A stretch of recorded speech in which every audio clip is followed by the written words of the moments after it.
Good morning. Right, before we start Sunday school today, I've got a game for Ruth to play. And there's some clues in my bag as to what today's story might be about. So I'm going to describe one of the things in here and see if Ruth can guess what it might be. So let me find this first one. Right, this one is an animal. Okay. It's got a curly tail and a snouty flat nose. Okay. Oh, I think I might know what it is. Is it a pig? Yay! Right, we've got a pig. Very good. So there is might be one of those in our story later. Let's try this next one. This one has, which one I can't feel. Oh, I do know what it is. It's quite big and fierce usually. Luckily this one's not in here. It's got a big mane of hair all around its head. Is it a lion? Shall we see if she's right? There it is. Hope you can see that on the camera okay. We've got a lion. So we've got a lion and a pig so far. What's next? What's the next one? This one has a nice soft woolly coat. Soft woolly coat. Ooh, is it a sheep? Shall we see? Do you think she's right? Did you say sheep at home? Yes. A nice woolly sheep. It's got big curly horns on this one, look. So, a sheep. Let's do one more in here. Now this one, I have to admit, it doesn't feel very nice in my bag. Ooh. It's quite bobbly on one side and smooth on the other. And it's got 8 long wavy tentacles.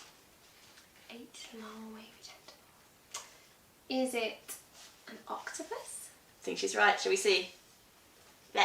Ooh, There he is. Looks a bit funny. One big wavy octopus. Right. So which Bible story do you think has some of these animals in? Should we find out?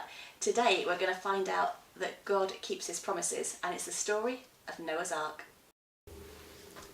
Time passed and many people filled the earth. Everyone everywhere had forgotten about God and were only doing bad things all the time. God's heart was filled with pain when he saw what had happened to the world he loved. Everywhere was disease and death and destruction, all the things God hates most. Now Noah was God's friend, which was odd in those days because no one else was. Noah listened to God. He talked to God. He just loved being with God, like you do with your best friend. Noah, God said, things have gone wrong. People have filled my world with hate instead of love. They are destroying things and each other and my world. I must stop them. First, we'll build an ark. Do you know how to build an ark? Neither did Noah. Luckily, God knew, and he would show him. A storm is coming, God told Noah, but I will rescue you, I promise. I'll send the animals to you. Ones that creep and crawl and slither and slime and gallop and hop and bound and climb. And don't forget to pack everyone's food.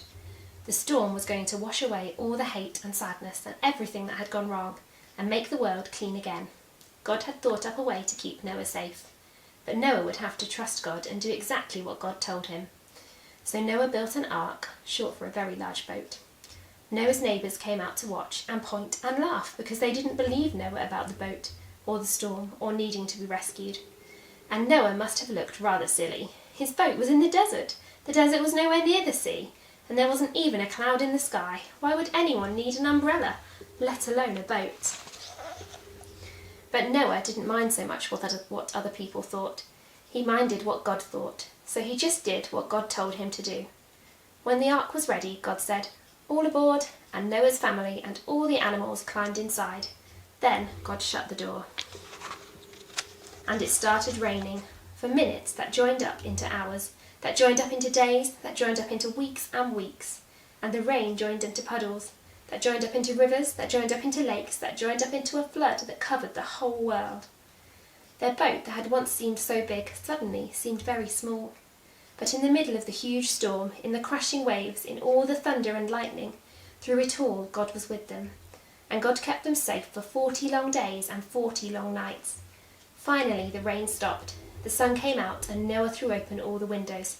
Hurrah! Everyone shouted. Noah sent his dove out to explore, and it wasn't long before she brought him back a fresh olive leaf. Everyone knew exactly what that meant. She had found a tree and land. The water was going down. At last the boat landed quite suddenly on top of a great mountain. As soon as it was safe, God said, "Out you come," and so they did, everyone skipping and dancing onto dry land. The first thing Noah did was to thank God for rescuing them, just as he had promised. And the first thing God did was make another promise: I won't ever destroy the world again. And like a warrior who puts away his bow and arrow at the end of a great battle, God said, See, I have hung up my bow in the clouds. And there in the clouds, just where the storm meets the sun, was a beautiful bow made of light. It was a new beginning in God's world. It wasn't long before everything went wrong again. But God wasn't surprised. He knew this would happen. That's why, before the beginning of time, he had another plan. A better plan. A plan not to destroy the world, but to rescue it. A plan to one day send his own son, the rescuer. God's strong anger against hate and sadness and death would come down once more. But not on his people or his world. No, God's war bow was not pointing down at his people. It was pointing up into the heart of heaven. So as we heard in our story, God made a lot of promises to Noah, and God kept every single one of them. We're going to play another little game now to see if we can be trusted as much as God can. I have two cards here.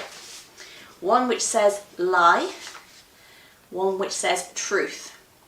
I'm going to tell Ruth two facts, and she's got to decide which one is true and which one is a lie. Okay. Let's see, it's going to go. Let's start nice and simple. So my first fact is I have pet fish. My second fact is I have a pet elephant. Which one is true, which one is a lie? A pet elephant. A pet elephant would be quite good, but it might be a little bit tricky to have. So I think pet elephant is a lie and pet fish is true. Ooh. Yes, that's right. I do not have a pet elephant, but we do have pet fish at our house. Ruth found which was true then. Good, let's try another one. Right, let's try this one. I really love eating celery, or I really love eating chocolate. Which one is true? Which one is a lie? How well does Ruth know me? So celery is very good for you, but really like celery? Does anybody really like celery? No. That's a lie. Chocolate. Definitely true. Yes, she's right again. She does know me. The truth is I love chocolate. The lie is I love celery. I don't like celery. I like lots of healthy fruit and vegetables, but celery is not one of them.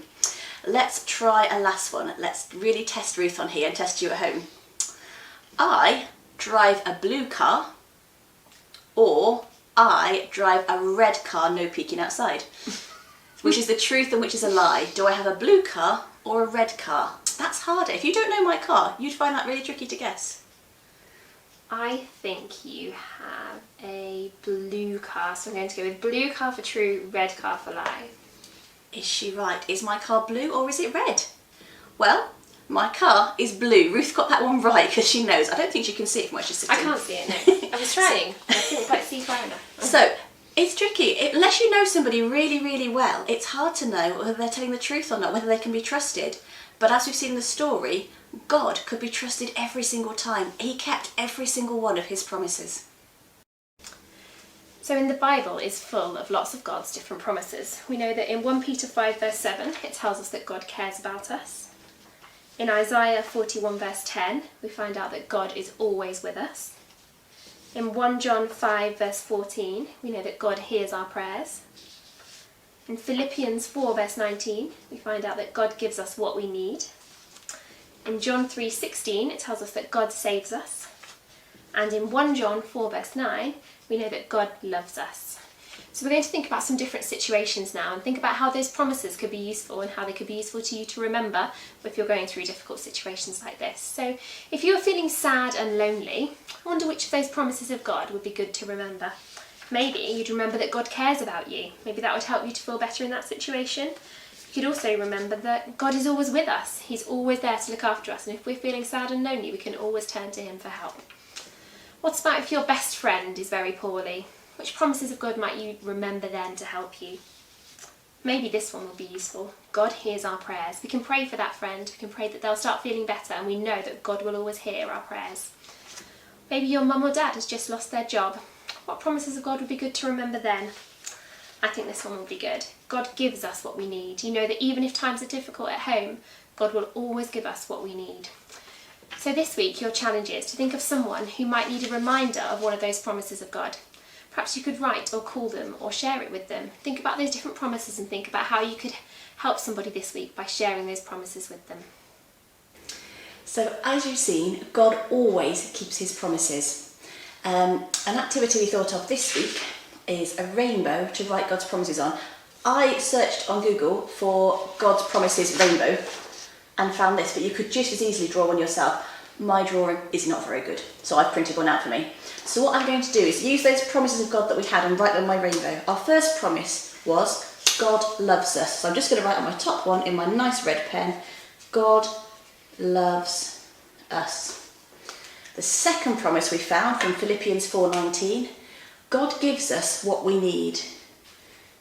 God gives us what we need. Okay, so all I'm doing is writing each promise on one line of my rainbow. I'm going to carry on doing mine now and fill my rainbow with all the promises of God.